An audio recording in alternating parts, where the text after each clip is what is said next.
بسم اللہ الرحمن الرحیم۔ السلام علیکم ورحمۃ اللہ وبرکاتہ۔ ناظرین، دفاع صحابہ سیریز میں ایک مرتبہ پھر ہم آپ کو خوش آمدید کہتے ہیں۔ جیسا کہ آپ کو معلوم ہے، ہم اپنی اس سیریز میں صحابہ اکرام کے فضائل و مناقب اور ان سے متعلقہ دیگر جو ضروری امور ہیں ان کے بارے میں شرعی رہنمائی لیتے ہیں۔ حسب روایت آج بھی ہمارے ساتھ موجود ہیں فضیلت الشیخ فؤاد بھٹوی حافظہ اللہ تعالی، جو کہ فاضل مدینہ یونیورسٹی ہیں۔ ہم ان کے بہت مشکور و ممنون ہیں کہ وہ ہمارے لیے اپنا قیمتی وقت نکالتے ہیں۔ چلتے ہیں ہم ان کی جانب۔ شیخ، کیسے مزاج ہیں آپ کے؟ الحمدللہ، اللہ کا شکر ہے۔ آپ کیسے ہیں؟ الحمدللہ۔ ناظرین اکرام، آج کا جو ہمارا موضوع ہے اس کا تعلق ہے سیدنا ابوبکر صدیق رضی اللہ تعالیٰ عنہ کے فضائل و مناقب کے ساتھ۔ ہم اپنے اس پروگرام کے اندر ان کے جو قرآن و سنت کے اندر فضائل بیان کیے گئے ہیں ان کے بارے میں جاننے کی کوشش کریں گے اور شیخ صاحب سے مزید دیگر جو ضروری سوالات ہیں وہ کریں گے۔ شیخ صاحب، سب سے پہلے تو آپ یہ بتا دیجئے کہ حضرت ابوبکر صدیق رضی اللہ تعالیٰ عنہ کو یہ جو صدیق کا لقب ملا ہے یہ کیوں ملا ہے، اور یہ جو ان کو لقب دیا گیا ہے کیا یہ صحابہ اکرام نے دیا تھا، رسول اللہ صلی اللہ علیہ وسلم نے دیا تھا، یا صحابہ اکرام کے بعد تابعین تبع تابعین یا علماء کرام نے خود دیا؟ ایک تو آپ یہ واضح کر دیجئے۔ جی بہت شکریہ۔ الحمدللہ رب العالمین والصلاة والسلام علی اشرف الانبیاء والمرسلین نبینا محمد وعلی آلہ واصحابہ اجمعین، اما بعد۔ ابوبکر رضی اللہ تعالی عنہ کو یہ جو لقب دیا گیا ہے صدیق، اس کے بارے میں دو طرح کی روایات ملتی ہیں۔ اس بات پہ تو اتفاق ہے علماء کا، مورخین کا، محدثین کا، کہ ابوبکر رضی اللہ تعالیٰ عنہ صدیق کے لقب سے آغاز میں ہی اور صحابہ اکرام کے اور نبی علیہ السلام کے زمانے میں ہی مشہور اور معروف تھے۔ بے شک یہ کوئی ایسا لقب نہیں ہے کہ جو بعد میں ان کو دیا گیا ہے، بلکہ یہ لقب نبی علیہ السلام کی حیات طیبہ کے اندر بھی ان کے لیے معروف تھا، اور اسی سے ہی زیادہ تر وہ پہچانے جاتے تھے اور ذکر کیے جاتے تھے۔ صحیح۔ اس کی وجہ کیا ہے کہ ان کو صدیق کیوں کہتے ہیں؟ حافظ ابن حجر رحمہ اللہ تعالیٰ نے امام طبرانی کے حوالے سے ذکر کیا ہے کہ امام طبرانی نے اپنی سند کے ساتھ حضرت علی بن ابی طالب رضی اللہ تعالیٰ عنہ سے یہ نقل کیا ہے کہ حضرت علی رضی اللہ تعالیٰ عنہ قسم کھایا کرتے تھے اور قسم اٹھایا کرتے تھے، فرمایا کرتے تھے ان اللہ انزل اسم ابی بکر من السماء الصدیق۔ حضرت علی بن ابی طالب امیر المومنین رضی اللہ تعالیٰ عنہ قسم اٹھا کر یہ کہا کرتے تھے کہ اللہ تعالیٰ نے یہ صدیق جو ہے یہ نام اللہ نے آسمان سے اتارا ہے۔ اور اس کے جو حافظ ابن حجر رحمہ اللہ تعالیٰ اس حدیث کو ذکر کرنے کے بعد فرماتے ہیں رجالہ ثقات، کہ اس کے رجال جو ہیں اس سند کے وہ ثقات ہیں۔ اسی طرح بعض علماء تو یہ کہتے ہیں کہ یہ لقب ابوبکر رضی اللہ تعالیٰ عنہ کو آغاز میں ہی نبی علیہ السلام کی نبوت اور رسالت کی تصدیق کرنے کی وجہ سے آپ کو دیا گیا ہے۔ یعنی اس کی وجہ پہلی تو یہ بیان کی جاتی ہے کہ چونکہ سب سے پہلے نبی علیہ السلام کی جن لوگوں نے تصدیق کی اور آپ پر ایمان لائے اور آپ کا ساتھ دیا، ان میں ابوبکر رضی اللہ تعالیٰ عنہ ہیں، جیسا کہ تاریخ کی کتابیں اس سے بری پڑی ہیں، حدیث کی، تاریخ کی، تفسیر کی۔ اور اسی طرح دوسری وجہ یہ بیان کی جاتی ہے کہ واقعہ معراج میں، واقعہ اسراء میں جب یہ پیش آیا تو اہل مکہ نے، مشرکین مکہ نے جب نبی کریم علیہ السلام کی تکذیب کی، آپ کو جھٹلایا اور کہا کہ یہ کیسے ہو سکتا ہے کہ ایک شخص جو ہے وہ رات کے جو ہے وہ کچھ حصے کے اندر، چند لمحات کے اندر، ان چند گھنٹوں کے اندر جو ہے وہ مکہ سے بیت المقدس جائے، اور بیت المقدس سے جو ہے وہ آسمان، اور پھر دوسرے آسمان، تیسرے، ساتوں آسمانوں کی جنت اور جہنم، اور یہ ساری چیزیں جو ہے وہ دیکھ کر واپس آ جائے، یہ کیسے ہو سکتا ہے؟ تو کچھ لوگ جو ہے جو اہل ایمان تھے یا کچھ دوسرے لوگ تھے، وہ حضرت ابوبکر رضی اللہ تعالیٰ عنہ کے پاس گئے کہ ہم محمد کریم کے ساتھی کے پاس جاتے ہیں اور ان سے جا کے پوچھتے ہیں وہ اس کے بارے میں ان کی رائے کیا ہے۔ تو جب ابوبکر رضی اللہ تعالیٰ عنہ کے پاس آئے، جیسا کہ یہ حدیث جو ہے مستدرک حاکم کے اندر موجود ہے، حضرت عائشہ رضی اللہ تعالیٰ عنہ بیان کرتی ہیں کہ لوگ حضرت ابوبکر صدیق رضی اللہ تعالیٰ عنہ کے پاس آئے، انہوں نے کہا حال تصدیق ہو، کہ کیا تم جو ہے اس کی تصدیق کرتے ہو؟ اس میں کچھ یعنی صاحب ظاہر ہے کہ مشرکین بھی ہوں گے۔ انہوں نے کہا کہ یہ جو محمد کریم صلی اللہ علیہ وسلم یہ فرماتے ہیں کہ میں رات کے کچھ حصے کے اندر یہ ساری چیزیں جو ہے وہ دیکھ کر آیا ہوں، اور ہم تو یہاں سے مکہ سے شام جاتے ہیں تو ہمیں تو اتنے دن لگ جاتے ہیں، تو یہ کیسے ہو سکتا ہے؟ تو ابوبکر رضی اللہ تعالیٰ عنہ نے کہا کہ تمہیں محمد کریم نے یہ بیان کیا ہے؟ انہوں نے کہا کہ ہمیں انہوں نے بیان کیا، تو فرماتے ہیں کہ نعم انی لاصدقہ فی ما ہوا ابعد من ذالک، میں صرف یہ نہیں بلکہ اس سے آگے بھی اگر وہ کچھ بیان کرتے ہیں تو میں اس کی بھی تصدیق کرتا ہوں۔ سبحان اللہ۔ تو بعض علماء کہتے ہیں کہ اس وجہ سے ان کو صدیق کا لقب ملا ہے۔ رہی بات یہ کہ کیا یہ صحابہ کرام نے آپ کو دیا ہے یا ائمہ نے دیا ہے یا اللہ کے نبی علیہ الصلوۃ والسلام نے ان کو یہ لقب دیا ہے، تو نبی علیہ الصلوۃ والسلام سے بھی صحیح حدیث کے اندر یہ مروی ہے کہ اللہ کے نبی علیہ السلام نے ان کو صدیق کہا ہے، جیسا کہ صحیح بخاری کے اندر حدیث موجود ہے۔ حضرت انس بن مالک رضی اللہ تعالیٰ عنہ خادم و رسول اللہ اس حدیث کے راوی ہیں، بیان کرتے ہیں اللہ کے نبی علیہ الصلوۃ والسلام جو ہے وہ ایک دن احد پر چڑھے، احد پر موجود تھے، اور آپ کے ساتھ ابو بکر بھی تھے، عمر بھی تھے، عثمان رضی اللہ تعالیٰ عنہ بھی موجود تھے۔ تو احد پہاڑ جو ہے اس نے حرکت شروع کر دی، حرکت میں آ گیا، تو نبی کریم علیہ الصلوۃ والسلام نے اس پر اپنا پاؤں مار کر فرمایا اثبت احد، اثبت احد فإن علیک نبی و صدیق و شہیدان، کہ احد رک جاؤ، تمہیں پتہ نہیں کہ تمہارے اوپر ایک نبی ہے اور ایک صدیق ہے۔ حدیث کے الفاظ ہیں صحیح بخاری کے فإن علیک نبی و صدیق و شہیدان، تیرے اوپر ایک نبی ہے، ایک صدیق اور دو شہید ہیں، یعنی آپ نے یہ پیشنگوئی کی کہ عمر رضی اللہ تعالیٰ عنہ اور عثمان رضی اللہ عنہ کو شہید کیا جائے گا۔ تو یہ صحیح بخاری کے اندر حدیث موجود ہے۔ تو اس حدیث سے ہمیں یہ معلوم ہوتا ہے کہ ابو بکر رضی اللہ تعالیٰ عنہ آغاز اسلام سے ہی صدیق کے نام سے، صدیق کے لقب سے پکارے جاتے تھے اور معروف تھے، اور نبی علیہ الصلوۃ والسلام بھی ان کو صدیق کہہ کر پکارتے تھے، اور اللہ کے نبی علیہ الصلوۃ والسلام بھی جو ہے وہ ان کو صدیق کہتے تھے، صحابہ کرام بھی ان کو صدیق کہتے تھے۔ شیخ صاحب، یہ تو آپ نے صدیق کے بارے میں واضح کر دیا کہ ان کو صدیق کا جو لقب ہے وہ کس نے دیا اور کیوں کہا جاتا ہے۔ یہ بتا دیجئے آپ کے حضرت ابوبکر صدیق رضی اللہ تعالیٰ عنہ کے جو فضائل و مناقب ہیں قرآن و سنت کی روشنی میں، وہ کیا کیا ہیں؟ دیکھیے، ابوبکر رضی اللہ تعالیٰ عنہ کے جو فضائل اور مناقب ہیں کتاب و سنت کی روشنی میں، یہ پروگرام جو ہے اس کے لیے بہت ناکافی ہے، بہت کم ہے، یعنی اس کے اندر تو اس کے لیے کئی دن اور کئی مہینے جو ہیں وہ بھی شاید لگ جائیں اگر ہم تب بھی اس کا حق ادا نہ کر سکیں ابوبکر رضی اللہ تعالیٰ عنہ کے۔ لیکن پھر بھی ہم کوشش کریں گے کہ ناظرین کے سامنے چند ایک جو فضائل اور مناقب ہیں ابوبکر رضی اللہ تعالیٰ عنہ کے قرآن و سنت سے، اور اسی طرح جو ہے وہ صحابہ کرام کے اقوال سے جو ہے وہ ان کو ذکر کرنے کی کوشش کریں۔ دیکھیے، ابوبکر رضی اللہ تعالیٰ عنہ نبی کریم علیہ الصلوۃ والسلام کے ساتھی ہیں، اسلام سے پہلے بھی، آپ کی بعثت سے پہلے بھی اور آپ کی بعثت کے بعد بھی، اور سب سے پہلے آپ پر اسلام لانے والوں میں سے ہیں، اور نبی کریم علیہ الصلوۃ والسلام کی سب سے پہلے تصدیق کرنے والوں میں سے ہیں، اور اسی طرح نبی علیہ الصلوۃ والسلام کے یار غار ہیں، ہجرت کے ساتھی ہیں، اور غار کے اندر جو ہے وہ آپ کے ساتھ پناہ لینے والے، اور اسی طرح ہجرت کے بعد بھی مدینہ میں آپ کے ساتھ جو ہے وہ زندگی بسر کرنے والے، اور بلکہ نبی کا صلی اللہ علیہ وسلم کا کوئی ایسا سفر نہیں جو ابوبکر کے بغیر ہو، نبی کریم علیہ الصلوۃ والسلام کا کوئی ایسا سفر نہیں جو ابوبکر رضی اللہ تعالیٰ عنہ کے بغیر ہو۔ اس وجہ سے نبی کریم علیہ الصلوۃ والسلام حضرت علی بن ابی طالب رضی اللہ تعالیٰ عنہ، جیسا کہ صحیح بخاری کے اندر موجود ہے، وہ فرمایا کرتے تھے کہ میں اکثر اللہ کے نبی کی زبان مبارک سے سنا کرتا تھا دخلت انا و ابو بکر خرجت انا ابو بکر، کہ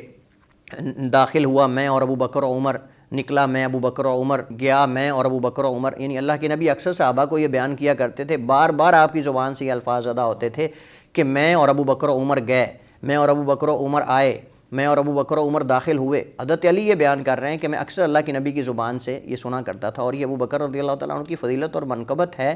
کہ اللہ کے نبی علیہ الصلوۃ والسلام کو ابو بکر کی صحبت اتنی پسند تھی کہ اللہ کے نبی اپنے ہر سفر کے اندر ان کو ساتھ رکھتے تھے، اور ابو بکر کو نبی علیہ الصلوۃ والسلام کی صحبت اتنی پسند تھی اور نبی علیہ الصلوۃ والسلام سے اتنی محبت اور اتنا تعلق تھا کہ کوئی نبی کا سفر ایسا نہیں چھوڑتے جو اللہ کے نبی کے ساتھ نہ ہوتے تھے۔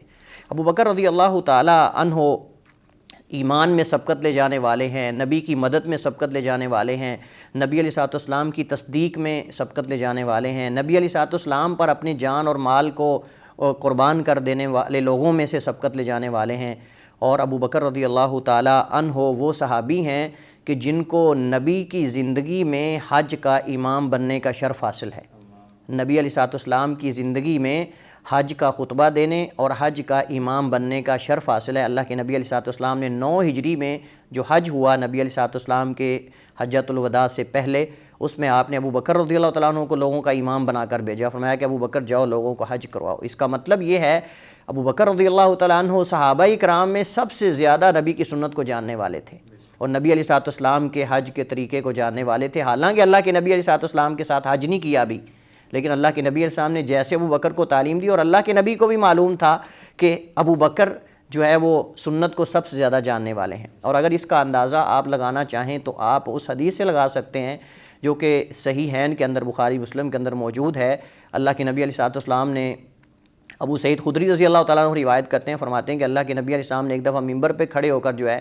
آپ نے خطبہ دیا، اور آپ نے فرمایا کہ اللہ تعالیٰ نے اپنے بندوں میں سے ایک بندے کو اختیار دیا ہے کہ وہ دنیا میں رہے یا پھر اللہ تعالیٰ کے پاس جو ہے وہ آنا چاہے تو اللہ تعالیٰ کے پاس، تو اس بندے نے اللہ تعالیٰ کے پاس جانے کو جو ہے وہ ترجیح دی ہے۔ تو یہ سن کر جو ہے ابو بکر رونے لگ گئے، باقی صحابہ سارے بیٹھے ہوئے ہیں لیکن ابو بکر رضی اللہ عنہ رونے لگ گئے۔ تو حضرت ابو سعید خدری فرماتے ہیں کہ میرے دل میں یہ خیال آیا کہ اس عمر رسیدہ آدمی کو، یعنی بوڑھے کو کیا ہوا ہے کہ باقی سارے جو ہیں، اللہ کے نبی نے صرف یہی بیان کیا، کسی بندے کی مثال آپ دے رہے ہیں کہ کسی بندے کو اللہ تعالیٰ نے جو ہے وہ یہ اختیار دیا کہ وہ دنیا کے اندر رہے یا پھر جو ہے وہ میرے پاس آ جائے۔ اس بندے نے جو ہے وہ اللہ تعالیٰ سے ملاقات کو ترجیح دی۔ اللہ کے نبی اپنا تو ذکر نہیں کر رہے لیکن ابو بکر نے رونا شروع کر دیا ہے۔ تو کہتے ہیں کہ اس کے بعد ہمیں پتہ چلا کہ ابو بکر سے جب پوچھا گیا، انہوں نے بتایا کہ نبی علیہ السلام کی وفات کا وقت قریب ہے، مجھے اس وجہ سے رونا آ رہا ہے۔ اور حضرت ابو سعید خدری فرماتے ہیں کہ وہ ہم میں سب سے زیادہ کانا اعلمنا، ہم سے زیادہ جاننے والے تھے۔ اور نبی ابو سعید خدری رضی اللہ تعالیٰ عنہ فرماتے ہیں کہ اللہ کے نبی علیہ السلام نے فرمایا ان من امن الناس علیہ فی صحبتہ و مالہ ابا بکر، کہ اللہ کے نبی علیہ السلام فرماتے ہیں کہ لوگوں میں سب سے زیادہ جس شخص نے اپنی صحبت اور اپنے مال کے ذریعے میرے اوپر احسان کیا ابو بکر رضی اللہ تعالیٰ عنہ ہے۔ ان من امن الناس علیہ فی صحبتہ و مالہ ابا بکر، کہ لوگوں میں سے سب سے زیادہ صحبت اور مال کے ذریعے میرے اوپر احسان کرنے والے ابو بکر رضی اللہ تعالیٰ عنہ فرماتے ہیں وَلَوْ كُنْتُ مُتَّخِذًا خَلِيلًا لَاتَّخَذْتُ أَبَا بَكْرٍ خَلِيلًا، اگر میں نے دنیا میں کسی کو خلیل بنانا ہوتا تو ابو بکر کو بناتا، لیکن خلیل صرف میرا اللہ تعالیٰ ہے۔ یعنی یہ محبت کا سب سے اعلیٰ درجہ ہے جو صرف اللہ اور نبی کے درمیان ہے، اور خلیل صرف دو ہی ہیں، ایک ابراہیم خلیل اللہ علیہ السلام اور دوسرے نبی کریم علیہ السلام۔ فرماتے ہیں کہ اس درجے پر میں اللہ کے علاوہ کسی کو نہیں رکھ سکتا، اور اگر جائز ہوتا تو میں ابو بکر کو اس مقام پہ لا کے رکھتا اور ابو بکر کو اپنا خلیل بناتا، لیکن میں اللہ کا خلیل ہوں اور یہ خلت کا درجہ صرف میرے اور اللہ کے درمیان ہے۔ لیکن اگر مخلوقات میں سے یعنی تم میں سے کسی کو اس مقام پہ لانا ہوتا تو ابو بکر کو میں خلیل بناتا۔ یعنی جس طرح اللہ کے نبی صلی اللہ علیہ وسلم نے فرمایا تھا کہ اگر سجدہ کرنا جائز ہوتا تو میں عورت کو کہتا اپنے شوہر کو۔ یہ ابو بکر کا یہ مقام ہے، ان کی منقبت ہے، اور فرماتے ہیں کہ لَاتَّخَذْتُ أَبَا بَكْرٍ خَلِيلًا وَلَكِنْ أُخُوَّةُ الْإِسْلَامِ وَمُوَدَّةٌ، لیکن ابو بکر کے ساتھ اخوت اور بھائی چارہ اسلام کا ہے اور محبت قائم اور دائم ہے۔ اور پھر اللہ کے نبی علیہ السلام فرماتے ہیں لا يبقين في المسجد باب الا سد، کہ کوئی بھی مسجد کا دروازہ جو مسجد کی طرف لوگوں کے دروازے کھلتے ہیں وہ نہ کھلا رہے مگر اس کو بند کر دیا جائے، یعنی کوئی بھی دروازہ ایسا نہ رہے مگر اس کو بند کر دیا جائے سوائے ابو بکر کے دروازے کے، یعنی جتنی مسجد کی جانب کھڑکیاں اور دروازے کھلتے ہیں سب کو بند کر دو سوائے ابو بکر کے دروازے اور ابو بکر کی کھڑکی کو، اس کو کھلا رہنا چاہیے۔ اور یہ حدیث صحیح بخاری اور صحیح مسلم کے اندر موجود ہے، اور بلکہ صحیح بخاری کے اندر الفاظ یہ ہیں وَلَوْ كُنْتُ مُتَّخِذًا خَلِيلًا لَاتَّخَذْتُ أَبَا بَكْرٍ وَلَكِنْ أَخِي وَصَاحِبِي، اگر میں نے کسی کو خلیل بنانا ہوتا تو ابو بکر کو بناتا، لیکن ابو بکر میرے ساتھی اور میرے بھائی ہیں، ابو بکر میرے ساتھی اور میرے بھائی ہیں۔ ابو بکر رضی اللہ تعالیٰ عنہ کے فضائل و مناقب جو ہے وہ قرآن کریم کے اندر بھی موجود ہیں، احادیث کے اندر بھی موجود ہیں۔ قرآن کریم کے اندر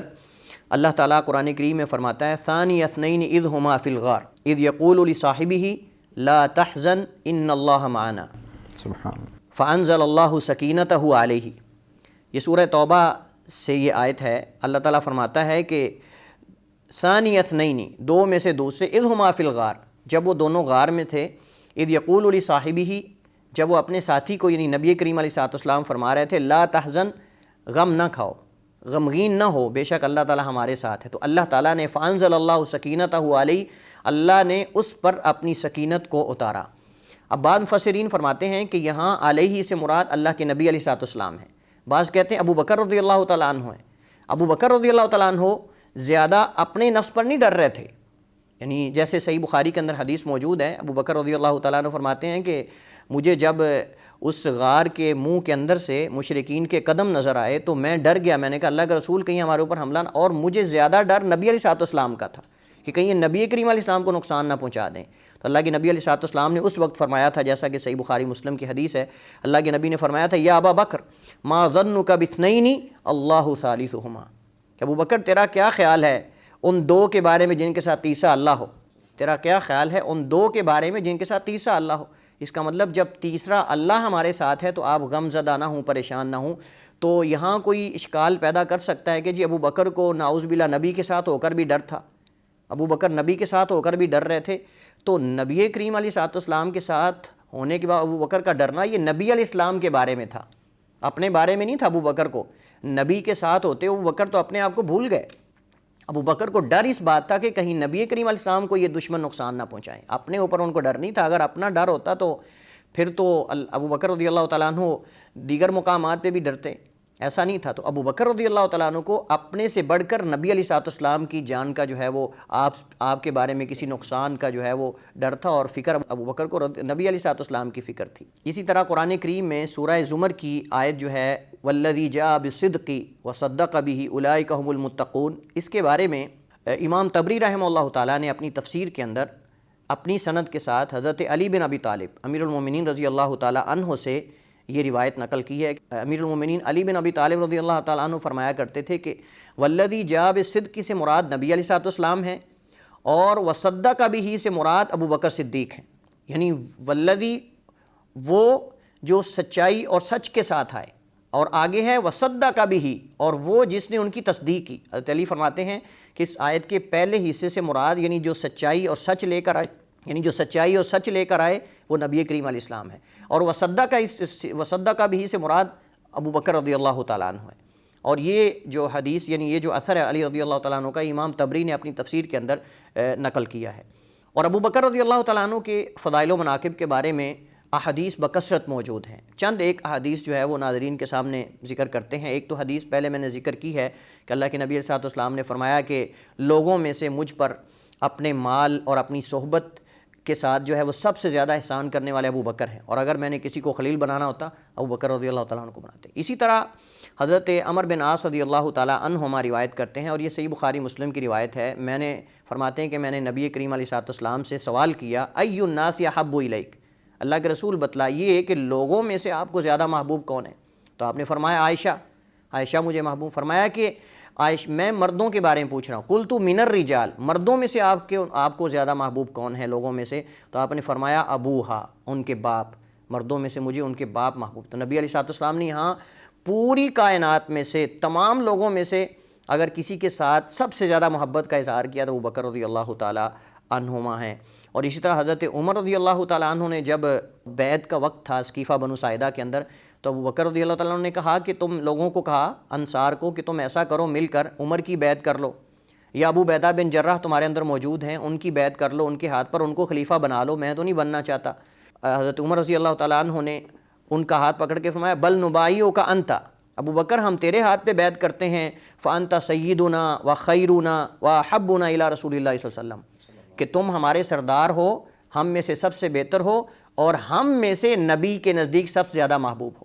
ہم میں سے نبی کے نزدیک سب سے زیادہ تم محبوب ہو۔ اور اسی طرح امام محمد بن حنفیہ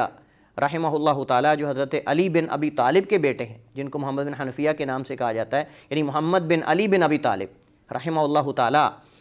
کہتے ہیں کہ میں نے اپنے باپ سے پوچھا، یعنی حضرت علی بن ابی طالب سے، امیر المومنین سے میں نے سوال کیا، میں نے کہا ای الناس خیر بعد رسول اللہ،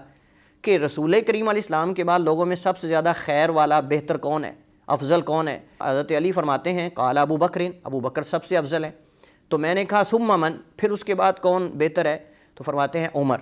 اس کے بعد عمر ہیں، اور یہ حدیث صحیح بخاری کے اندر موجود ہے۔ اسی طرح ابو درداء رضی اللہ تعالیٰ عنہ نے ایک واقعہ نقل کیا، اور صحیح بخاری کے اندر یہ موجود ہے۔ حضرت ابو درداء فرماتے ہیں کہ ایک دن میں بیٹھا ہوا تھا نبی کریم علیہ الصلوۃ والسلام کے پاس، تو ابو بکر رضی اللہ تعالیٰ عنہ بہت تیزی سے اور غصے میں آ رہے ہیں، اور آپ نے جو ہے وہ اپنی چادر کو اوپر اٹھایا ہوا ہے کچھ، تو چادر جو ہے وہ گھسیٹ کر زمین پر آ رہے ہیں۔ تو ابو بکر رضی اللہ عنہ نے آ کر اللہ کے نبی علیہ السلام کے سامنے جو ہے وہ یہ شکایت کی کہ اللہ کے رسول، میرا اور عمر رضی اللہ تعالیٰ عنہ کا آپس میں کوئی اختلاف ہو گیا، اور میں حضرت عمر کے پاس گیا ہوں اور ان سے جا کر میں نے معذرت کی، اور میں نے یعنی معافی مانگی جو ہمارے درمیان اختلاف ہوا، لیکن عمر جو ہے وہ معاف کرنے کو تیار نہیں۔ تو اللہ کے نبی علیہ الصلوۃ والسلام جو ہیں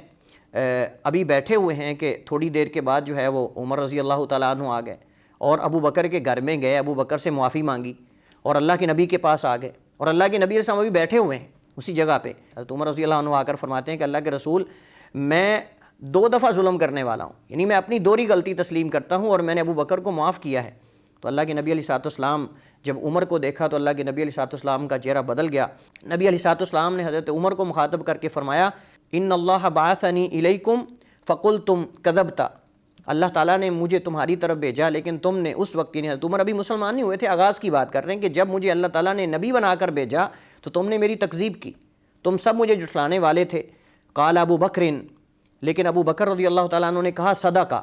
تم سارے اہل مکہ کہہ رہے تھے کہ نبی جھوٹ بول رہا ہے، لیکن ابو بکر کہہ رہے تھے کہ نبی نے سچ کہا۔ وواسانی بنفسی ومالی، اور ابو بکر نے اس وقت جب تو میری تکذیب کر رہے تھے، اللہ کے نبی فرماتے ہیں کہ ابو بکر نے اس وقت اپنے مال اور جان کے ساتھ میری مدد کی ہے۔ فہل انتم تارکو لی صاحبی، فہل انتم تارکو لی صاحبی، پھر اللہ کے نبی نے 2 بار فرمایا کہ کیا تم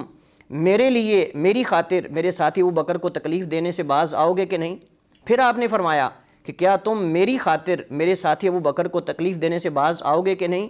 تو حضرت ابو درداء فرماتے ہیں فما اوذی بعدہا، اس کے بعد کسی نے ابو بکر کو تکلیف دینے کی جرت نہیں کی، یعنی ابو بکر رضی اللہ عنہ کو غصہ دلانے کی، حتیٰ کہ ابو بکر رضی اللہ عنہ کو غصہ دلانے کی بھی کبھی جرت نہیں کی اس واقعے کے بعد۔ آپ اس حدیث سے اندازہ لگا سکتے ہیں کہ نبی کریم علیہ السلام کو یہ بھی برداشت نہیں تھا کہ ابو بکر کو غصہ دلائے، اور ابو بکر رضی اللہ تعالیٰ عنہ، حالانکہ جو ہم عصر ہوتے ہیں